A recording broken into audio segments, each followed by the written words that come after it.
Hello and welcome back to the Geordie Pig Investor channel, where we dive deep into the world of dividend investing to help you build a portfolio that pays you. In today's video, I'm breaking down all the stocks I bought and sold throughout December. It was a quieter month, but I still managed to add to a few of my holdings. I'm excited to walk you through everything, and as always, I'd love to hear your thoughts in the comments below. Anyways, let's get straight into it and start off by looking at the stocks I sold in the month of December. This month, I only trimmed down one position, which had become slightly overweight in my portfolio. I'd been waiting a few months for the position to move back into the profit before making any changes. That position was Greg's stock ticker GRG. At its peak, Greg's made up just over 8% of my portfolio, while my general rule is to keep any single stock below a 6% allocation. I allowed it to run higher than usual because a few months ago the stock was significantly undervalued and I wanted to take advantage of the opportunity to lower my average price down. And now that the position has returned into the green, I trimmed it down by selling 50 shares for an amount of £859 for a realised gain of 82 pence. But like I said, I'm not looking to exit on this one, just simply reallocate capital elsewhere to balance my portfolio as I still own 200 shares. Now we can move on to the exciting part where I show you all the different stocks I bought in December. Like I said before, December was a quieter month for investing, not by choice, but simply because I don't have much of my ISA allowance left. At the start of December, I had around £1,200 left, and my plan is to stay as disciplined as possible by investing only a couple £100 each month. That way, the allowance should last until April, when I'll be very grateful to see it reset, and then I can start chipping away aggressively at the £20,000 limit again. I've managed to max out my ISA for the past couple of years, and my goal is to continue doing so until I have at least £100,000 across all of my ISA accounts. If everything goes according to plan, I'm hopeful this milestone can be reached within the next couple of years. Anyways, enough about that. Let's move on to the first stock that I bought in December. This one will be very familiar as it's a non-negotiable monthly purchase in my portfolio and has naturally become my largest position over time. It's the S&P 500 stock ticker VUSA. I added 1.5 shares during the month for a total amount of £144.32, and my new position size is £11,586.42 as I own 118 shares. Next up is my JP Morgan Global Growth and Income Fund. This is another core position in my portfolio and is currently my second largest holding. In December, I received my largest ever dividend from the fund, my first dividend payment to surpass £100. If you'd like to see all the other companies that paid me a dividend in December in my record-breaking month, check out the link at the end of this video. In December, I bought 30 shares for an amount of £169.50, so my new position size is £10,340.34 as I own 1,770 shares. The next stock that I added to in December was my JP Morgan Nasdaq Equity Premium ETF, stock ticker JEQP. I added 3 shares for an amount of £58.69, and my new position size is now £2,299.99 as I own 111 shares. I really like this one because they have a solid yield at around 9 to 10% and pay out on a monthly basis. I then added 2 shares to my Royal Dutch Shell position, stock ticker SHEL, for an amount of £52.66, which brings my new position size to £1,848 as I now own 70 shares. I then topped up my Income Shares Coinbase ETP position by adding 20 shares for an amount of £39.22, which now brings my new position size to £396.44. I also added to another one of my Income Shares positions, and that was my Mag7 ETP, stock ticker MAGD, where I added 6 shares for an amount of £194.92, bringing my new position size now to £476.25 as I own 15 total shares. Next up is PayPal. I added them recently after doing some fairly extensive research on the company and releasing a stock analysis. For me, this is one of the most undervalued stocks on the market right now. The craziest part is that they can't catch a break and continue dropping. I'm already down around 12% on my position, but at these prices, I'm definitely going to continue adding. This month I added 4 shares for an amount of £177.72, so my new position size is now £1,164.06 as I own 27 shares. The goal here is to make this around 4% of the portfolio, so hopefully the stock price stays cheap throughout 2026 and I can continue adding to this one. And then next up is Vici Properties, and I've held them in the portfolio since the very beginning, and they have always been a solid performer.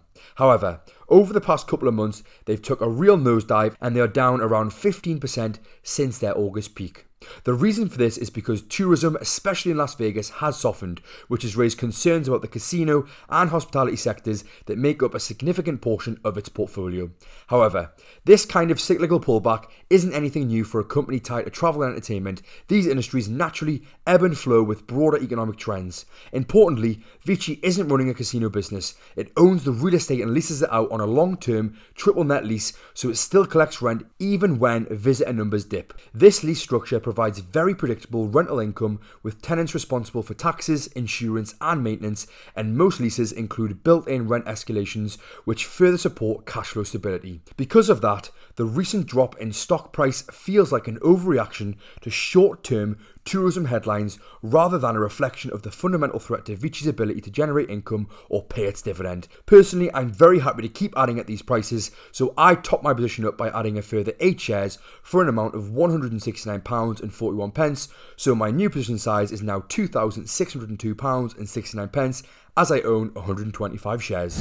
I get asked all the time how I track my dividends, and I use Snowball Analytics. I use it to track my dividend income, portfolio performance, and exactly how much passive income I'm generating each month. Everything's broken down really clearly so you can see your income growth, dividend yield, and total profit at a glance. So if you're wanting to take your investing seriously, there's a free trial with my link in the description, plus a further discount if you decide to sign up. And finally, I added to my Bunzl position, another stock that's been on a really rough ride lately. Over the last 3 months, the stock is down 14%, and again, it's a stock I really like at these prices, especially because it's such a quiet, reliable dividend payer that's just going to work away in the background. If the price continues to stay at these levels, then I will continue to add to my position. I added 7 shares last month for an amount of £148.90, which now brings my new position size to £1,208.72, as I now own 58 shares. So overall, I ended up buying over £1,000 worth of stocks. Most of the cash I put to work came directly from the one sale I made, but there was a portion that came from reinvested dividends I received during the month, and each month this number continues to grow. If you'd like to see how much my stocks paid me in December, then please click the link at the end of the video.